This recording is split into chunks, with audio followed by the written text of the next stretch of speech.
Hi friends, and welcome to my weekly stream about the Uno platform.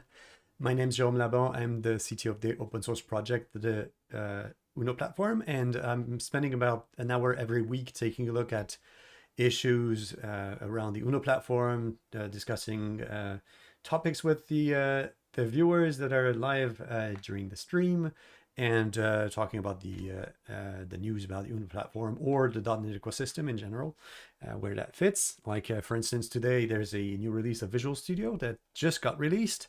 I saw that when opening Visual Studio, and we can just browse maybe quickly. Oh, there's a preview 17.6 preview 1 also that we can take a look at.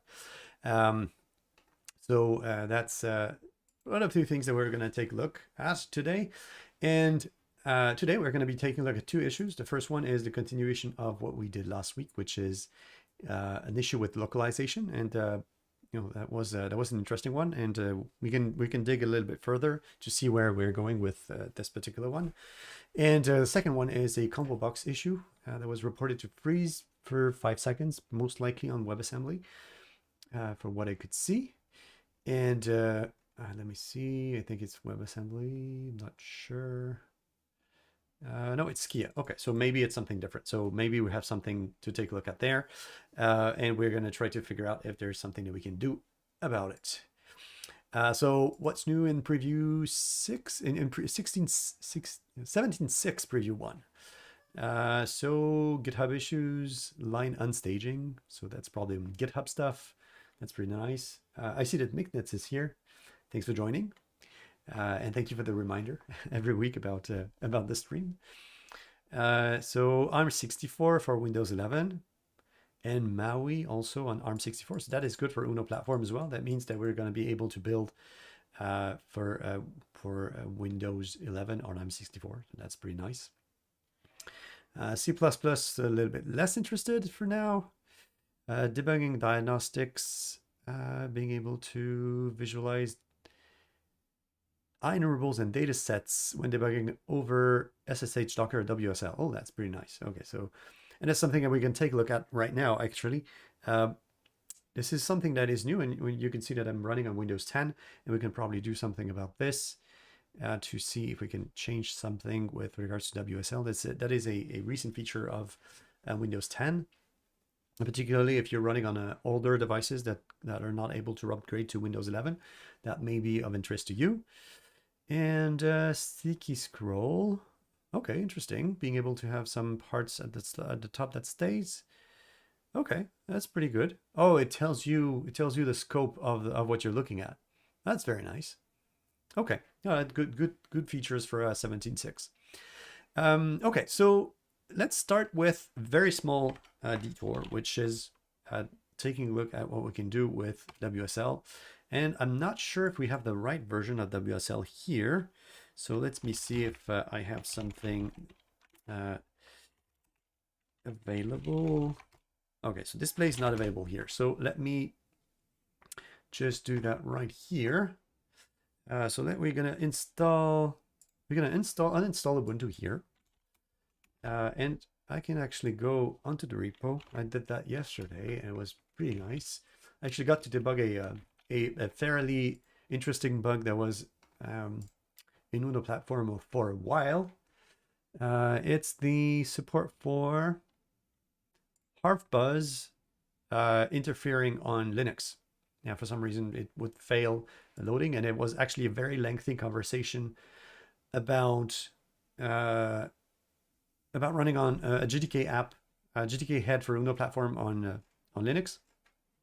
And a lot of people were commenting on this, and well, not specifically that conversation, but there's a discussion also that's related, and finally got a way to get out of it, and it was by taking a look at reproducing that specific issue on WSL on Windows. So let me install that specifically. We can go to the store, and we're going to be installing the preview of Ubuntu. And that one is able to run, it uses a later version of Muzzle, the library, and it does a few things with regards to how GTK and Skia and others are initialized, and then we're going to change that part to do the right initialization. So it should be fairly fast when it starts. Yeah, it should be fast. That's we have a pretty fast connection here, so that should be good.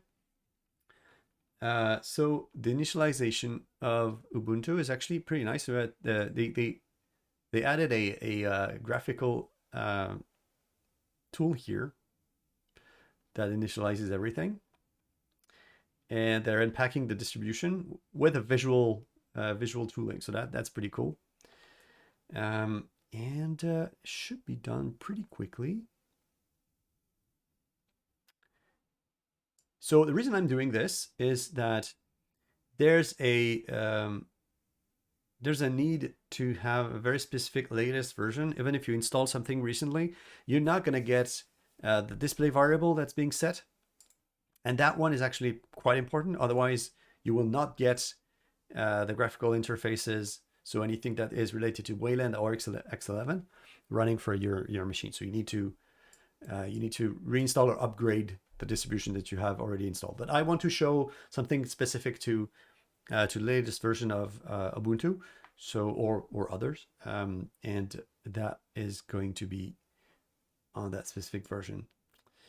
I thought it was a little bit faster than that, but probably my machine underneath is lagging.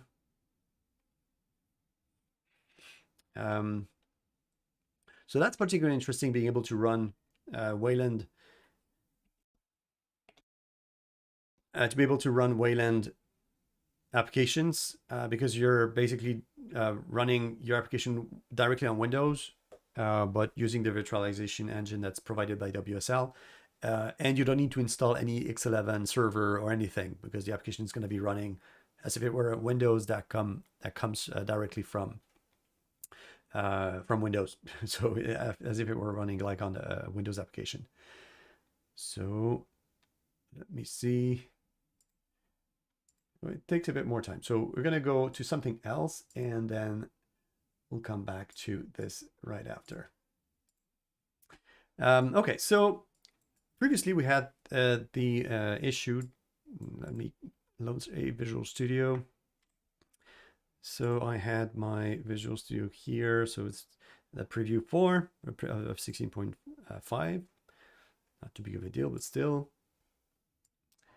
And we're going to be taking a look at the last version of the application that was running last week, which is a sample that's coming from one of our users that was showing that the language was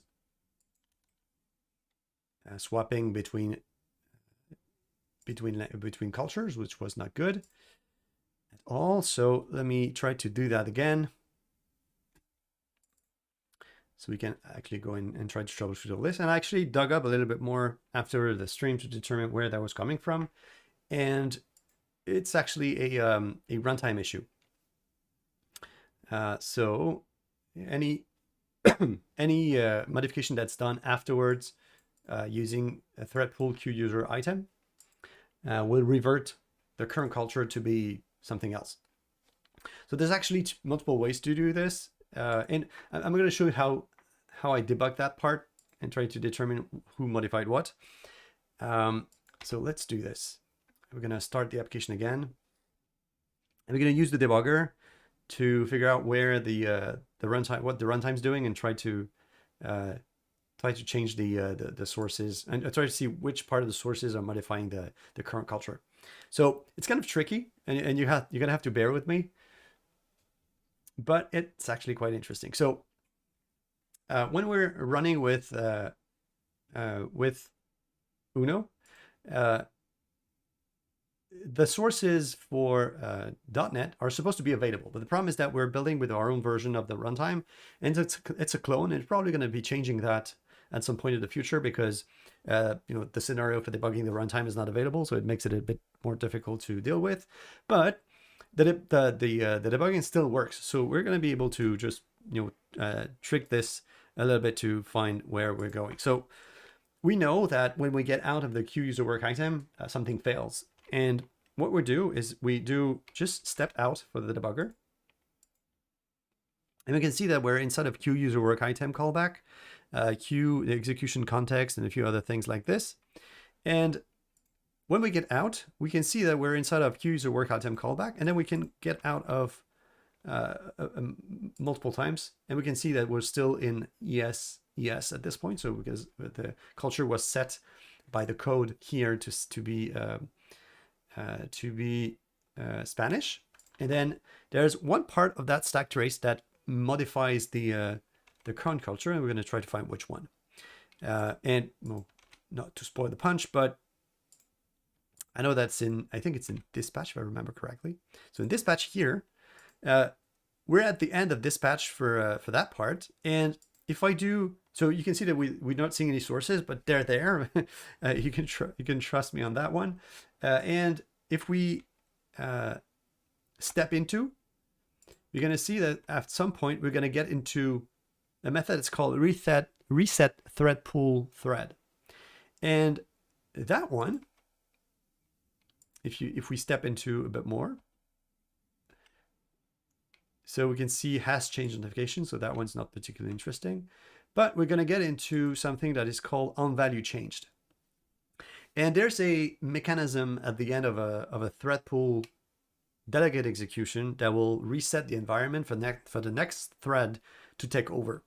And if we dive in a little bit in value changed, we can see that at some point we're going to get to, so this one is a 2-element local something that's not super interesting. So it still changes. You can see that we're doing a get value, still try and get value on value change. So we get back a level up. And then there we go. We're in globalization. So this is getting more interesting. So we know that at the end of the thread pool dispatch, we're getting to globalization async local something. And then we're going to dive into this one and see where we end up. So we can see that we're going into the constructor of a value change arc. That one not super interesting. Value changed again. And there's probably another one that happens. Try get value. No, not that one. Value changed. Constructor again.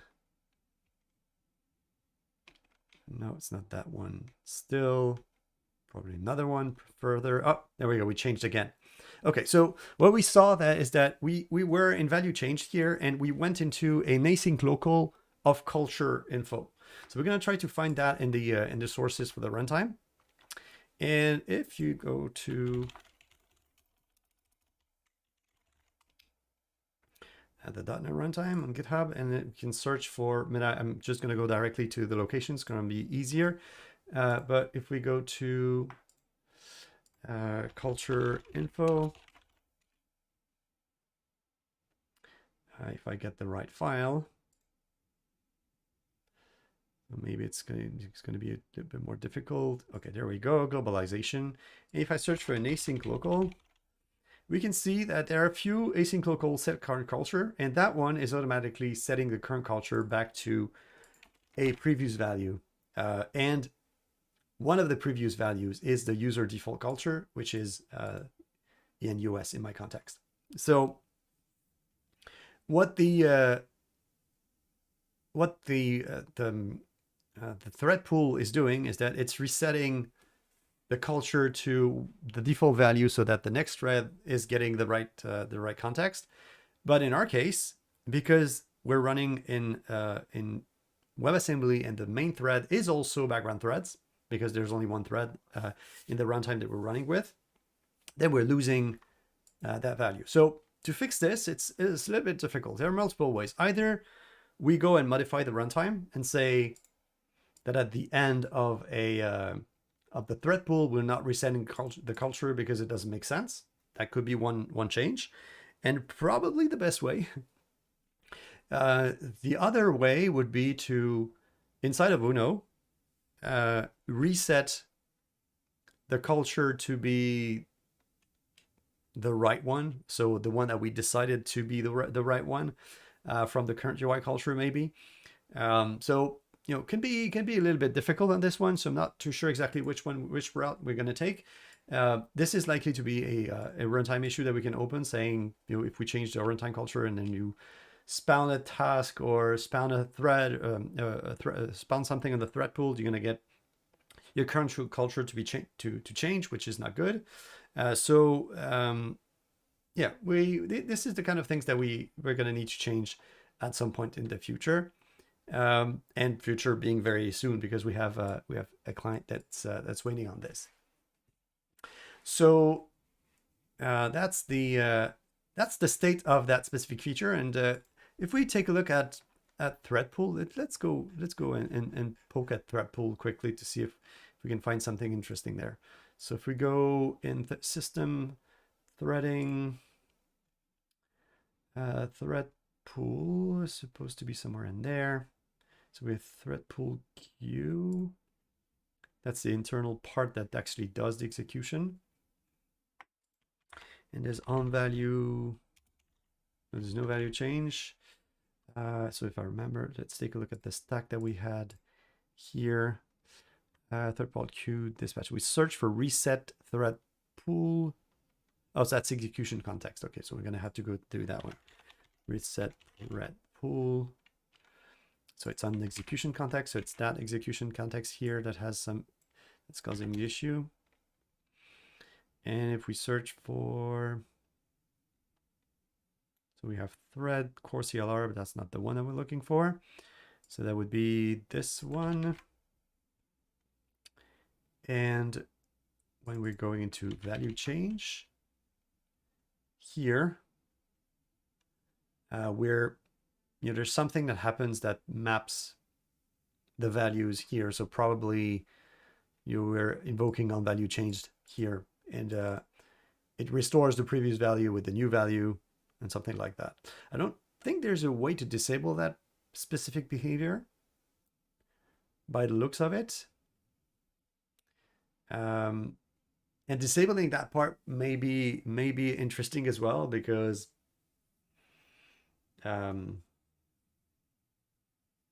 yeah, it may be difficult to get to a point where we can actually restore the value at the right place.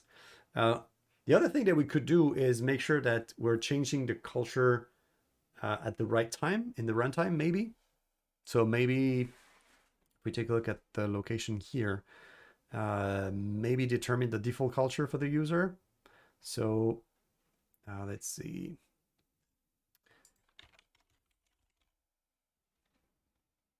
So we got the async local culture here, and we have the default current thread culture, and probably we're resetting it to the original current culture, maybe.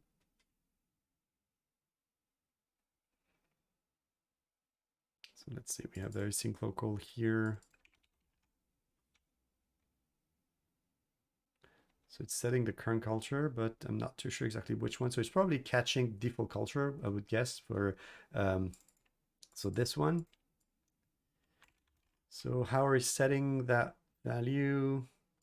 We're doing get default user culture. Okay, so the method is not here. So where is that coming from? So we got the Unix one. That's going to be this version. So when is it set? It looks like it's set where probably at the very beginning of the app. So when the runtime is initializing, or the first time we're getting culture info. So maybe we can set it very early and not have the issue. We could probably try that. So let's say nothing's initialized at the beginning, and we're going to try to poke at that directly. So let's see.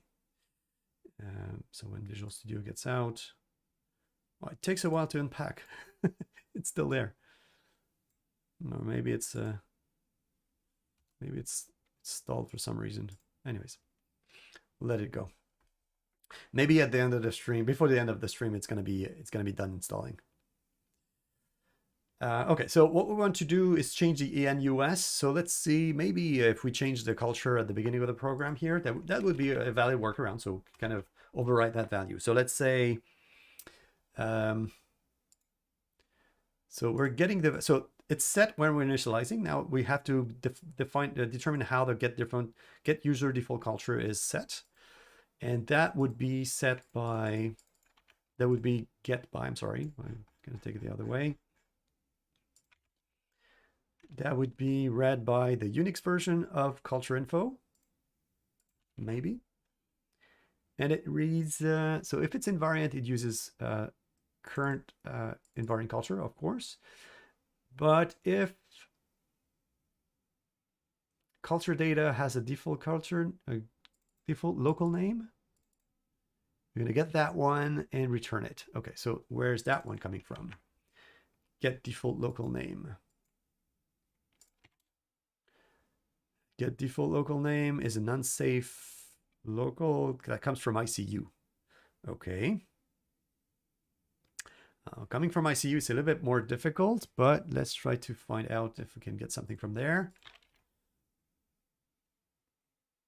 That would be a library import that's called the globalization native. Get default local name. Does that exist? We have a platform abstraction layer, local.c. Okay, that looks good. What do we have here? Okay, so we're trying to get the default local name with the detect default local name. And if you fix up with collations and all that stuff, we're trying to detect ulock get default, enus POSIX. Okay. Okay, so there you go. So that's the end of the road from the .NET runtime. That means that we have to dig into what ulock get default does. My guess would be that it's a that is a environment variable that sets this somewhere. Set get default. There's also a set default that can be available, but I don't think we're going to be using that. So what does get default do? Get default. So we're pretty deep down the rabbit hole, but it's still interesting. So maybe we can try to find how we can set that value. Default, not really here.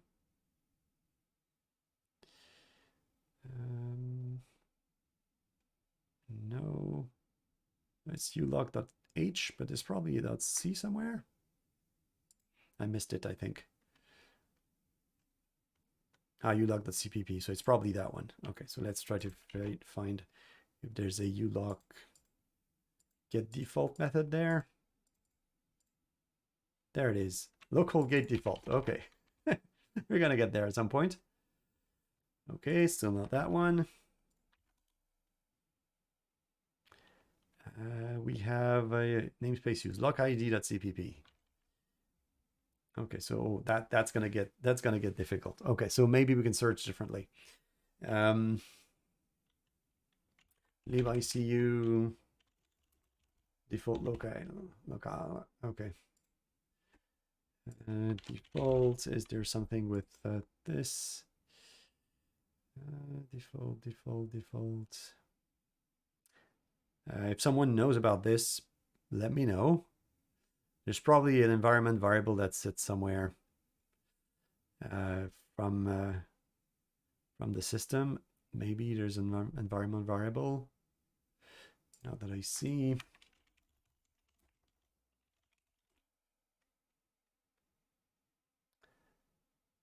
Building for ICU, no.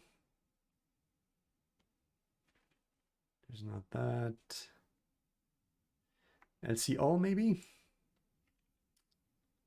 Or language. Okay, so that could be one of the two. There's language, LCL, LC, and lang. We're going to try to set all of them and see where that goes. Okay, so we do environment variable, environment and set environment variable. We're going to go for yes like this and see if it changes anything. We're going to try with those two and see if it helps.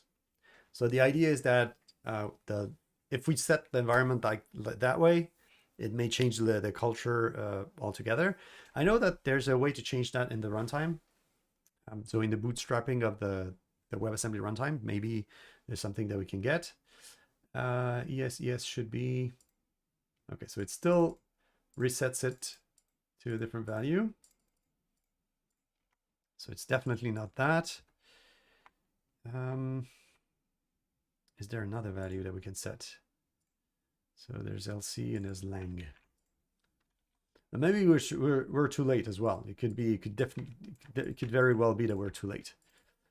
And if it still doesn't work, we can probably set it from the environment variables that are provided to the WebAssembly runtime. So we can try to change that part.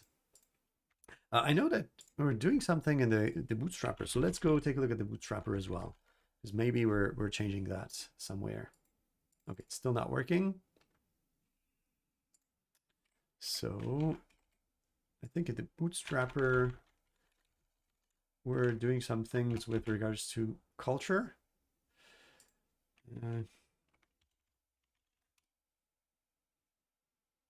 Okay, we're changing some of it, but that's not, so LC all is definitely not that. Probably not that one to change. Is there a culture that we can change there? I think we did have something with a culture. Oh, okay, there you go. So we have a culture here. That's in the d.ts. I'm not sure if I can change that culture. Okay, so that's for the assets, that not going to be useful. Okay, so just for the assets. So when we have an assembly, so that's not going to be the one.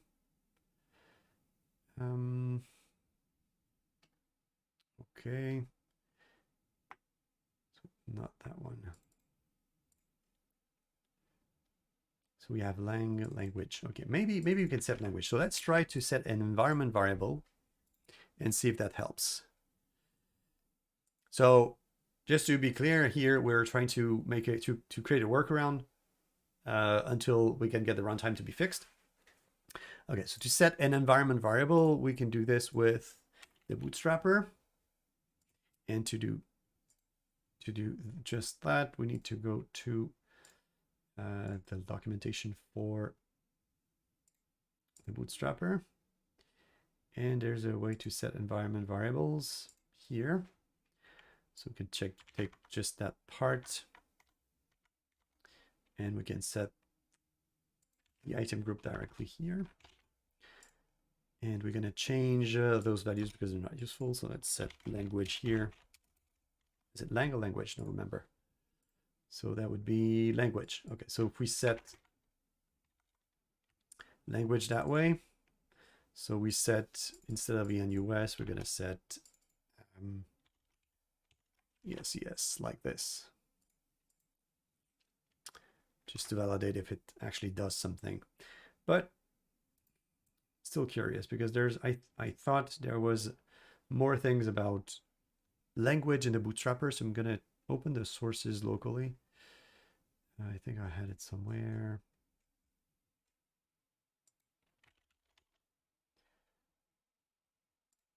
I'm going to search for locally instead of GitHub.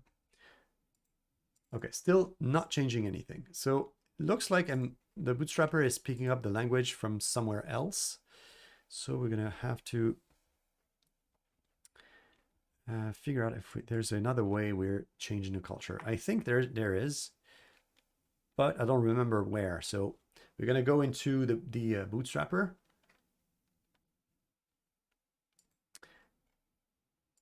And dig into the startup of the bootstrapper. So in the bootstrapper, we have the entry point here, and that pushes into a bootstrapper.ts, which does a lot of things with regards to startup of the application. And there's something about globalization or localization or culture, but I don't remember where. It may also be set by the runtime itself, so we may have to go into the runtime to determine if there's something that we need to change. Culture. Feels like there's nothing there that is of interest because it would have been set already, and it's definitely not in the other targets. So let's go look for the runtime again.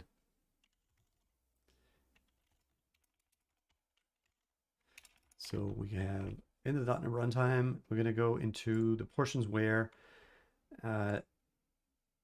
there are manipulations of the startup and to see where modifications need to be made. So we need to go into runtime, and then there's ES6, and in there, well, there's not just that one, but there's a few others. There's a lot of parts that are happening. There's that TS exports. So Marshall, it's not the one. Profiler. Run startup. Startup.ts looks fine. Okay. There's no language.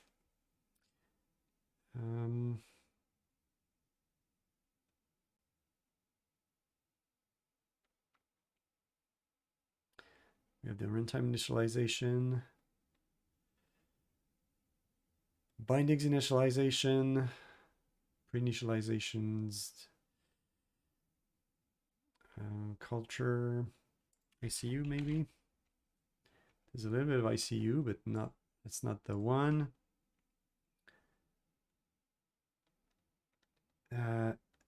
Is there a web config that was on project? So yes, but that's the web config file is generally something that's manipulated on the server side, and it doesn't have an impact on the application itself. So it doesn't do anything. Okay, so there's ICU here, and we have invariant mode. We have the ICU assets. The globalization mode. Okay, is there something that's of interest here? So if we're not invariant, we're loading the ICU files. And there's a way to set the invariant, but there's no way to set the language from there. The globalization init. Where is that part invoked from? So it's invoked from startup, but not useful here.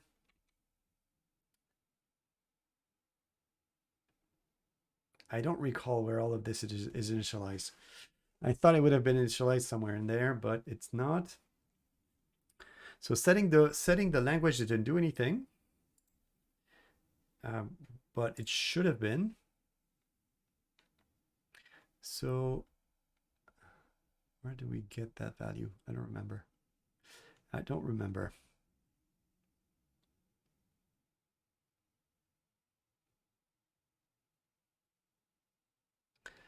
Maybe there's something in the initialization that we had before. Is there something about ICU here? So we have a little bit of ICU. We have time zone data. Yeah, time zone data is something else. So it's not the point for the localization. So maybe it's using some other part that I don't know about. Okay, so if it's not that, we have numeric, we have lang. So language should have been enough, but by the looks of it, it looks like it's trying to do something else. So even if we're overriding that part, it's still reading the culture the wrong way. I think we have So we had a test in the samples that validates that the culture that we're setting is the right one. So let's try to see if there's something there. So you have, no, it's not that one. So in that program, I think we're trying to read the time zone.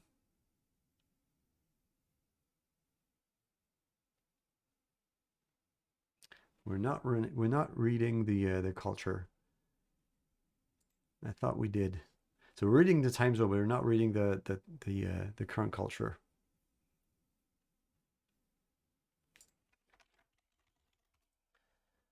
Let's see if we have something in there. We're getting culture info. No, just invariant culture. So there's nothing there. I don't recall. So if it's not done from here, maybe we can change, we can search for language, maybe. Let's see. Setting the language somewhere. Language is a bit too generic to get there, so not particularly useful. If we search for ICU, maybe in JavaScript, is there TypeScript that talks about ICU? So we're loading data. The globalization mode. And just startup. No, not useful.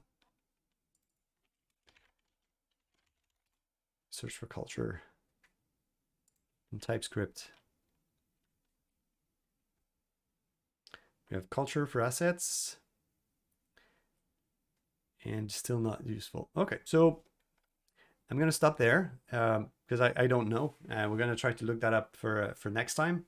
That's going to be interesting to search for. Now let's go and jump onto the second issue that we had, and that one was about slowness inside of a running app. So let's close everything up. Okay, so it's a ComboBox that's freezing when using a specific font. And there's a sample about this one. So let's try to see if we can repro that particular issue. Okay, so I have the repro here. And we're going to see if it repros properly.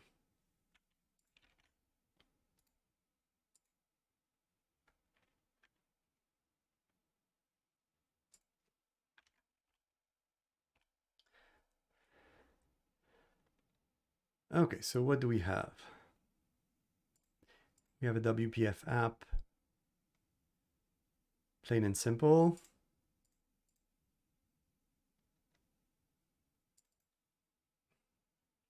Okay, it's a fairly easy one.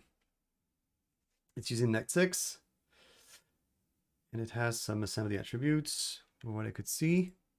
Okay. So what does it do? It has a main page with a set of item source for the ComboBox. And we have just a simple ComboBox. Okay, so there's no data grid of any kind. It's just a ComboBox that has items in it.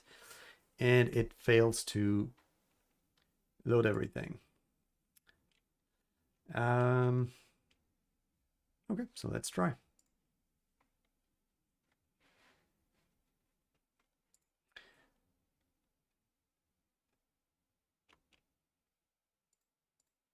So it says if application current culture is set to Yahoo. Looks like a Chinese font, I would guess. Not too sure. Then it fails.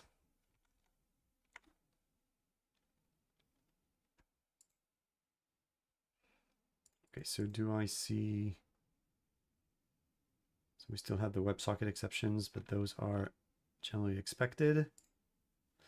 Okay, so if I click here, I have the snooze. That works. Now, if I change the font. Okay, so I'm not having the issue. So maybe it requires that font to be available on the system, and I don't have that font. So where is it coming from?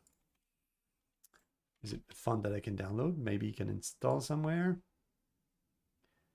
Yeah, hey, clear type, code pages.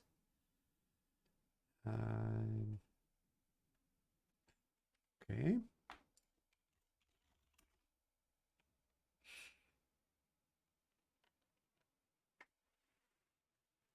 Font library.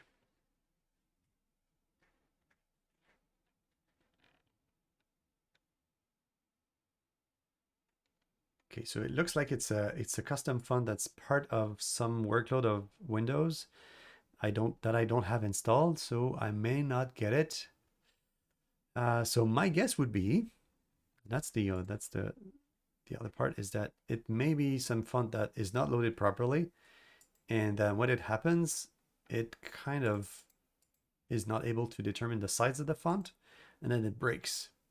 That could be some part of it that is interesting. Okay, so this one is super slow.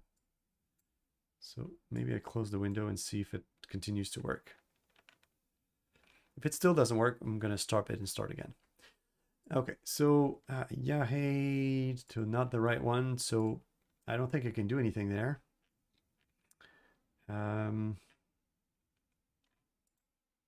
So is there another way to install it manually? This is coming from.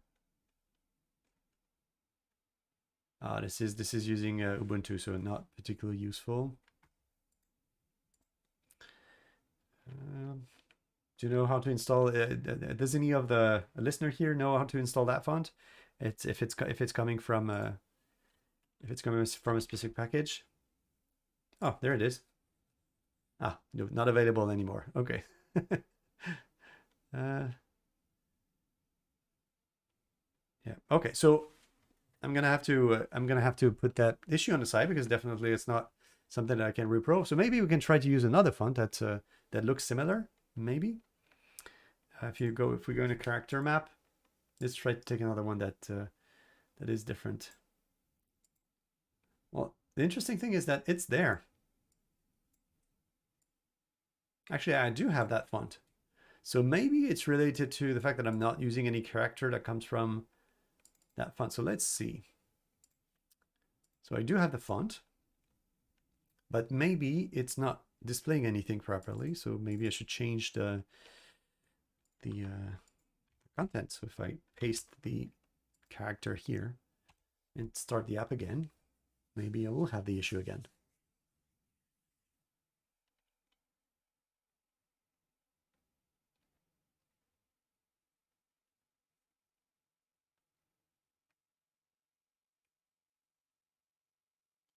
Still those WebSockets exception.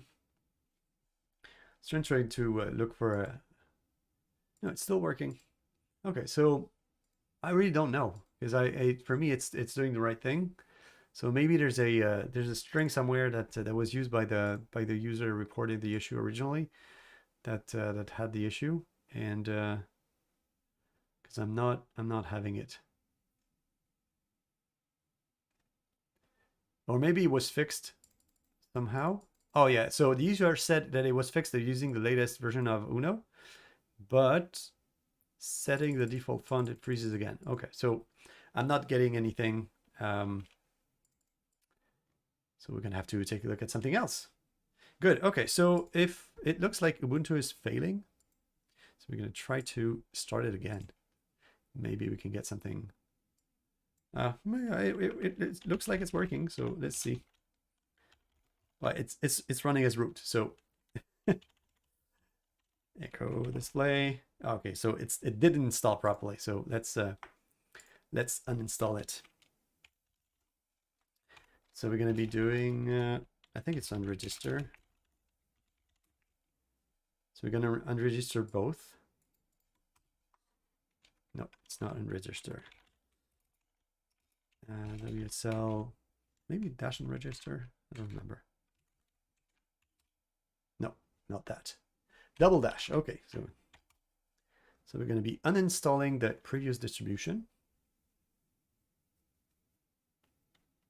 And we're gonna actually go take a look at that specific app that tests the ComboBox. Maybe there's something that we can reproduce there.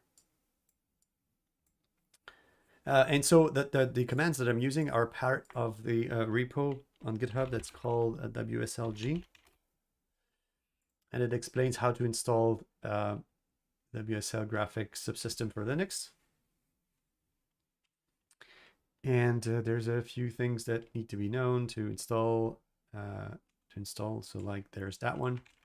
So we're going to try to run that command again.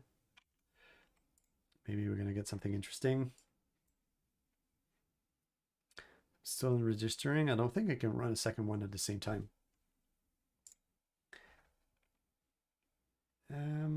Okay. So there's that. So let me check if there's something else that we can take a look at. I had a few other issues so that people wanted to take a look at.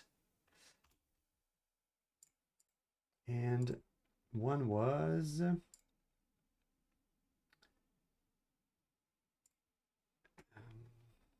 oh, there it is. Let's unregister the other one. It's called Ubuntu Preview. Should be faster because there's supposed to be less content.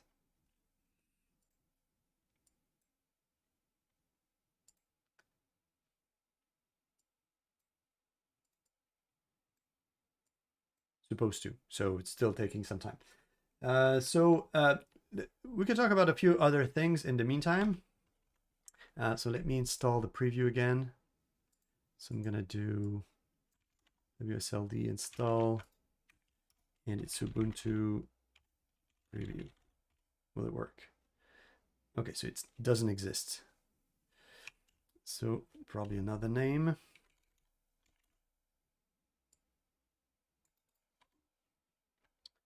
Okay, so the preview is not available to install from the command line. Okay, so I'm going to start it again.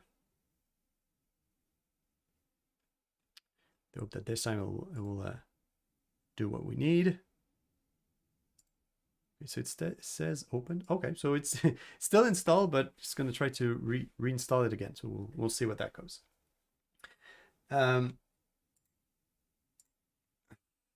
So we have that. Yeah, okay, so that's good. So with regards to other issues that were opened, let's take a look. So recently we worked on some memory leaks issues that were actually quite interesting and that have been fixed. Some of the users were reporting that the issue was actually fixed, so that's pretty good. It was touching all the targets that we were working with. So that used the same code. So we're talking about WebAssembly and Skia, and those were having issues with regards to how some of the list views and items controls were building their content. So that one is fixed. And we're also taking a look at some of the issues recently, and that's one of the fix that I did yesterday. It's one with making sure that we're not allocating too much. And there was one that was just in the middle, and it's a very small change. But the idea is that when you're creating a dependency object, there are some properties that can be inherited from a parent to its children.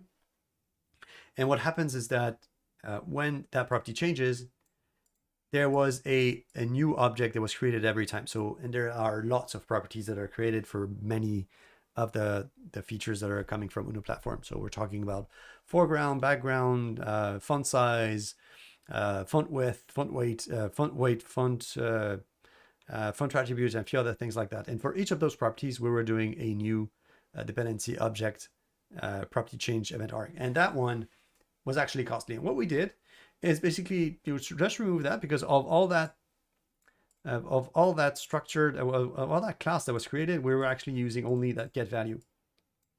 And that's the kind of change we're looking at to improve the runtime. And that's the kind of change when we're mixing all those small changes for allocating less that can boost the performance of changing properties by a factor by a 15% or 20%. So we're gonna get that into the next version of Uno, and that's gonna be pretty nice to see. So less creation of objects, less creation of content that's not used, and that's making for faster applications. That's pretty nice. And that thing is definitely not doing anything. I would have guessed that it would be installing something, but it's definitely not doing any of this. Yeah, okay, so I'm not going to be able to test that one. So let's try the official one, because that's I not necessarily wanted to test that particular version of Ubuntu. So let's try with the latest. That's the one that I'm looking for specifically. So let's see if we can get that one running. Okay, so it's still installing somehow.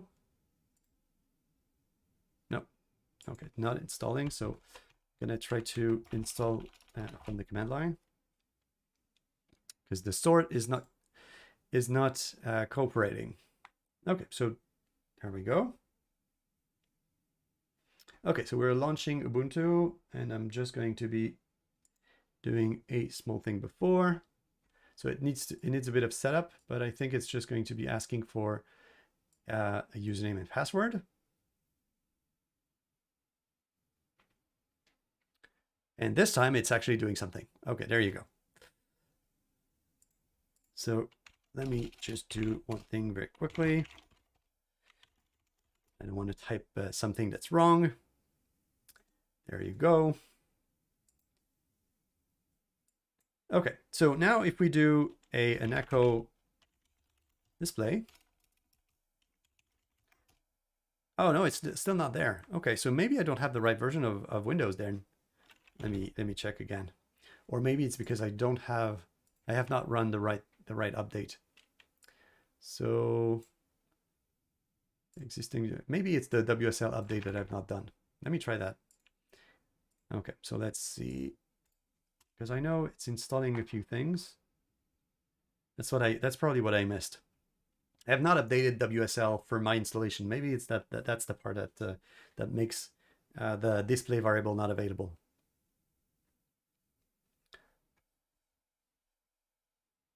So I know it's updating something related to the WSL subsystem when doing this. So maybe that's the part I was missing.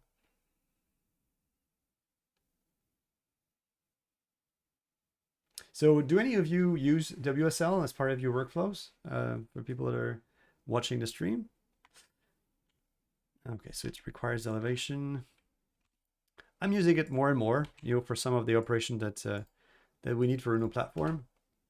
And always having to go to an actual device to do some testing. And now that we have WSLG running, we don't have to go back and forth. The only thing that doesn't work in WSL is having with the frame buffer. That driver is not installed, so we can't get. Please run WSL shutdown. So I'm gonna run WSL shutdown. Okay. So if I start Ubuntu again, do I have my display variable? Still not. Okay, there's definitely something missing, but let's say, or maybe I'm not running the right one. Is it the same? I think it's the same. Yeah, still the same. Okay, so maybe I need to change. I'll set the column 0. Maybe that's going to be the one. Sudo apt update. Not the right one. Okay, so we're going to install gedit. And that's an application that should be starting quickly with WSL. And then we're going to start the application that's running in Uno on the other side. Okay, so sudo.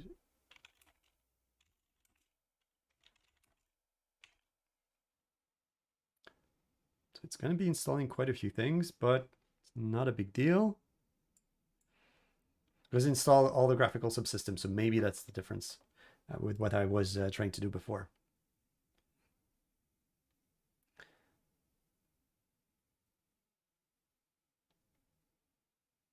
So when you're running an application using WSL, so you can see, so this one is, that one's a WPF application. So it's not gonna help, not gonna help us that much. So we could create another app. And we're gonna try that one running inside of WSL directly.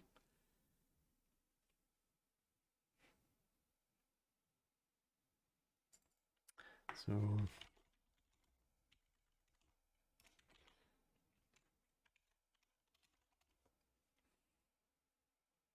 let's create all of them, but we should be able to have our application running. So I'm going to show you how to set up the WSL part from the application and from Visual Studio in the configuration files. There.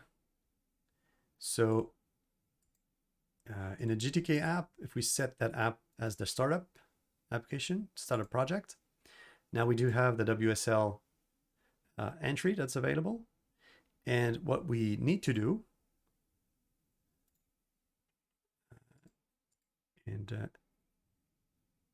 so we can see here there's no file. So if we start it once, there's going to be a file that's going to show up, but we're going to have to wait a little bit for the installation to finish and restore to finish as well. So let's run this part. So we should be seeing a new file showing up here, hopefully. So I'm going to be running the Windows version first.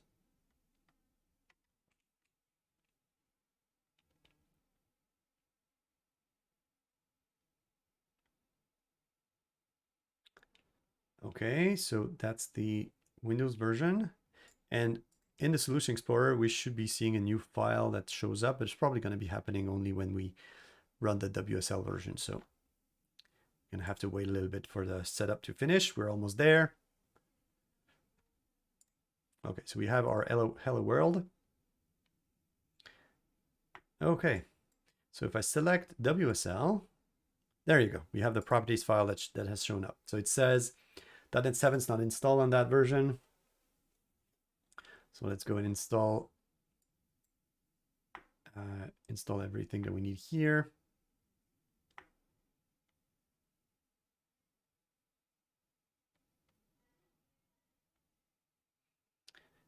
Install .NET, and then if we start it again, it's probably going to complain again, if I remember correctly. Oh no, not this time. Okay, so that's good. So it installed already a few things. So it says cannot open display. So in that case, and it's supposed to be set by default. So probably because I installed WSL without the update, it probably missed some part of the setup. So I'm gonna set the display manually here. Let's see if it works.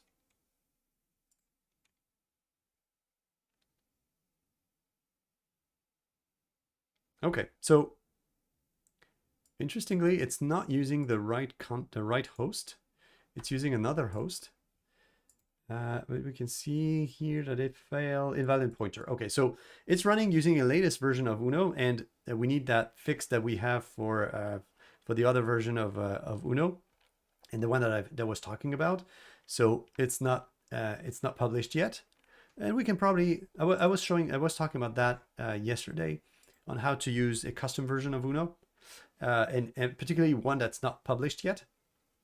So let's go for that one specifically. I'm going to show you how to take the content of those files for a PR that is not fully merged. So this is going to be on our Azure DevOps. So if you're logged in, you're going to be seeing more data. But let's see in the pipelines here.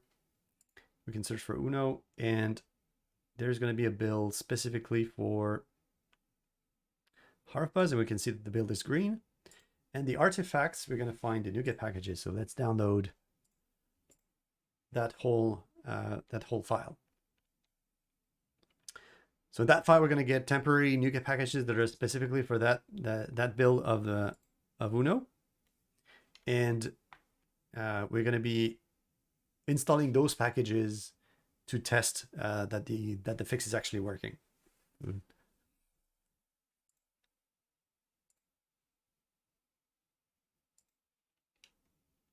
So I wonder if it's because I'm running with a previous version of Ubuntu or a version. So they were talking about knowing about the version of their version 1. That explains quite a bit. Okay, so that may be the issue and why it's not working properly because I'm using version 1. So maybe we can change that afterwards. Actually, let's try that already. So I'm going to close this because it's something that I don't need. So let's see if we change the version of our Ubuntu here. So if I set WSL Ubuntu 2.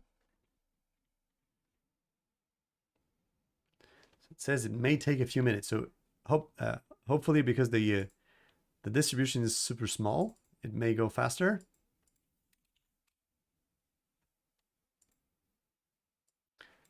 And we're going to change that. So in the meantime, I have a local folder that is called NuGet Local.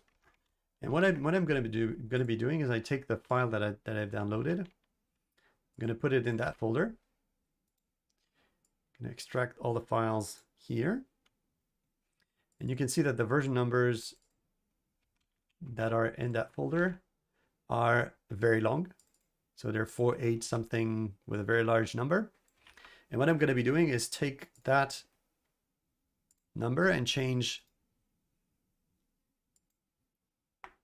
all the versions that I have here that are 4737, which are the previous version of Uno, or the currently installed version of Uno, and set that instead.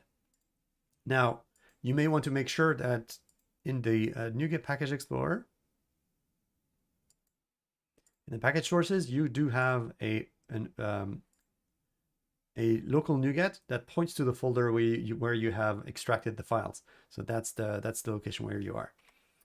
And then once you're done, you can restart. It will restore the packages and use the right ones. So it will be okay. So that's something different here. Probably it hasn't restored everything.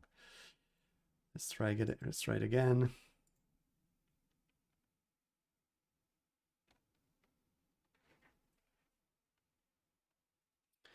Maybe I was a bit too fast. Okay, conversion is complete. Good. Okay, so if I start it again, let's see. What do I have? Do I have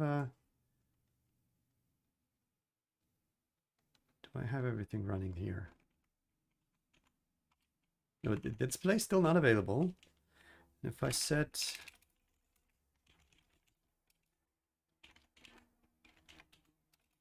what happens if I do this? Okay, so still connection refused. So by the looks of it, it looks like the initialization of the runtime is not the right one. So I'm probably missing one step. It may be the installation, the original installation that detects that we are running inside of a Windows 10 compatible, or maybe it's the Windows that I do have that's not the right one on that machine specifically. But if you're running the latest Windows, you're going to be having that available. So there's an issue here for some reason, not sure why. No, it's still having an issue. Okay, that's interesting. Let's close the solution to see if it helps when we restart. Sometimes it does.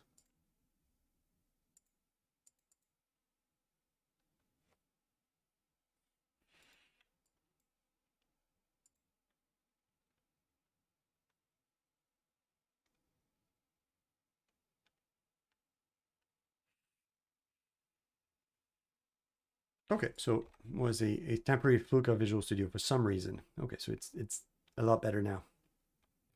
So now we're not able to open display 0, of course, because it's not known. And we can use our, so So I have my previous X11 server, and that's what I'm running right now. So if I start the application again, this time it should not crash. There you go. It doesn't crash, and it doesn't crash because the fix that was in the Linux version of the packages that he published is not having issues anymore. That's very nice. Okay, so there's that. So I'm still puzzled by the fact that I'm not having anything with. I still want to try it again. So let me uninstall again. And let's do a shutdown.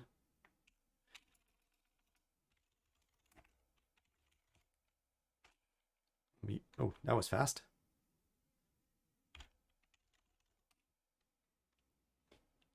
Okay, so I unregistered both. And curiously, the Ubuntu preview was not supposed to be there, but it's maybe it's because the Ubuntu preview is not supposed to be running as version 1. That could definitely be the case. But the interesting thing is that it looks like it's setting the default. Like it created that version of Ubuntu using version 1. Maybe there's a way to change the default version for Ubuntu. So let's see. Is there something with regards to version here? Set default version. Ah, there you go. Okay, so that's probably the one that was missing. So if I set.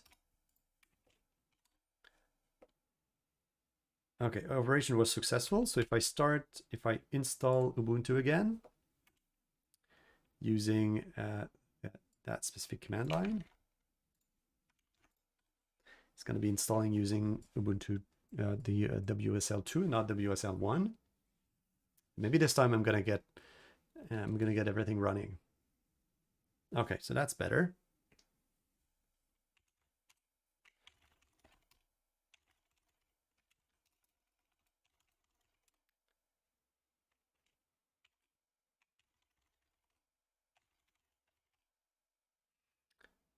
Okay.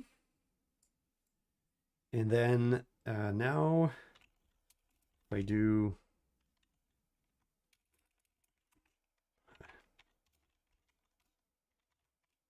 still not. Okay, so I definitely have something that's missing on my side because it's not supposed to be doing this. I know on Windows 11 it doesn't work properly. On Windows 10 latest version it's supposed to be. So I see that there's a red dot for me at the back here, at the bottom here. So maybe that's because of that. Okay, so that's it. So we do know that we have an issue in the runtime that we do not know where the localization is happening, and we have to figure where that one's coming from. And we do know also that the ComboBox freeze that we can find here does not happen on my machine. So maybe something that happens specifically on the user's machine. Maybe that the font's not installed or something else. That we're gonna have to discuss that with the original poster of that issue. So that's it for this week. Thank you for listening. It was an all over the place session because some of the things that I was trying to work with it didn't quite work. So maybe next time it's going to be easier. And that's it for this week. So until next week, happy coding and see you next time. Bye for now.